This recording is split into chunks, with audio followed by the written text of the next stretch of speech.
భారతీయ సాంప్రదాయంలో ఉపవాసం ఎప్పటి నుండో ఉన్న ఆచారం. వ్రతాలు, పండుగలు, మొక్కులు ఇలా ఎన్నో సందర్భాలలో ఉపవాసాలు ఉంటారు. ఈ వీడియోలో ఉపవాసాలు చేయడం వల్ల కలిగే లాభాల గురించి సైన్స్ ఏమంటుంది, అసలు ఉపవాసాలు ఎలా చేయాలి, ఉపవాసాలు ఎందుకు చేయాలి, ఇటువంటి విషయాలు తెలుసుకుందాము. వీడియోని చివరి వరకు చూడండి. అందరికీ నమస్కారం.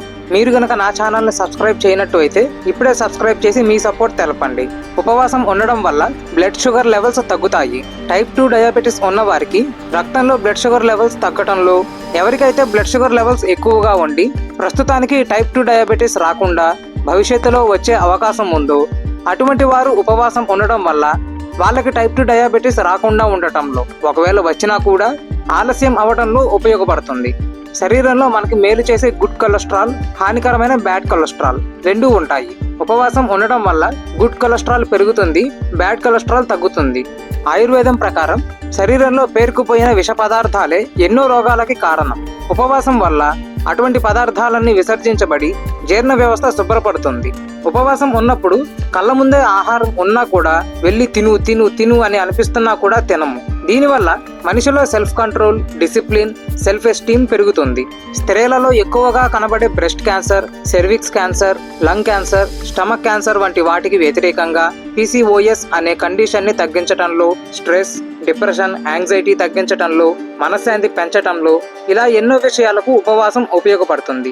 ఇప్పుడు అంటే స్త్రీలకి పురుషులకి ఇద్దరికి కూడా ఎన్నో ఉపాధులు వచ్చాయి. కానీ పూర్వం పురుషులు ఎక్కువగా వ్యవసాయం చేసేవారు, స్త్రీలు ఇంటి పనులలో ఉండేవారు.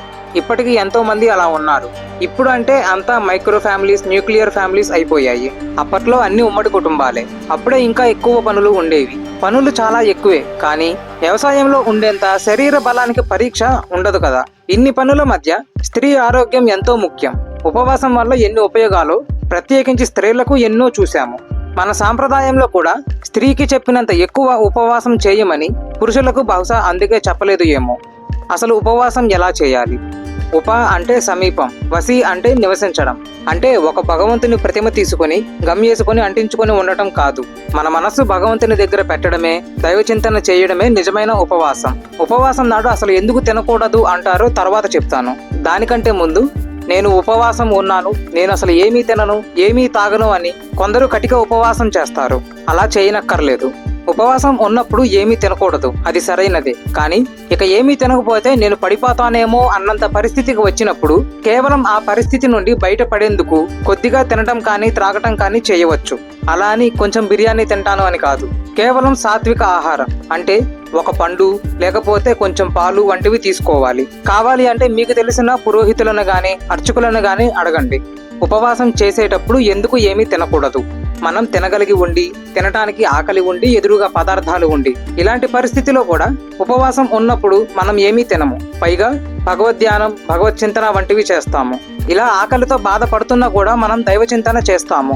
మనిషి చనిపోయేటప్పుడు, జీవుడు శరీరాన్ని వదిలేటప్పుడు సుమారు 1000 తేళ్లు కుట్టినంత బాధను అనుభవిస్తాడు అని అంటారు. అంత బాధలో కూడా ఎవరైతే భగవచ్చింతన చేస్తారో వారు భగవంతుడినే పొందుతారు. ఇదే విషయం శ్రీకృష్ణుడు భగవద్గీతలో కూడా చెప్పాడు. ఒక రకంగా చెప్పాలి అంటే మరణ సమయంలో అది సంభవం అవటానికి, భగవత్ ప్రార్థన, భగవత్ చింతన చేయటానికి మనం చేసే ఉపవాసం అన్నది ఒక ప్రాక్టీస్ లాంటిది. వీడియోని చివరి వరకు చూసినందుకు ధన్యవాదాలు. ఈ వీడియో కనుక మీకు నచ్చినట్టు అయితే లైక్ చేయండి, మీ ఫ్రెండ్స్ అండ్ ఫ్యామిలీకి షేర్ చేయండి. ఇటువంటి మరిన్ని వీడియోస్ కోసం మా శేషసాయి అఫీషియల్ యూట్యూబ్ ఛానల్ని సబ్స్క్రైబ్ చేయండి. మీ సలహాలు, సూచనలు, అభిప్రాయాలు కింద కామెంట్స్ సెక్షన్లో తెలపండి. జై హింద్.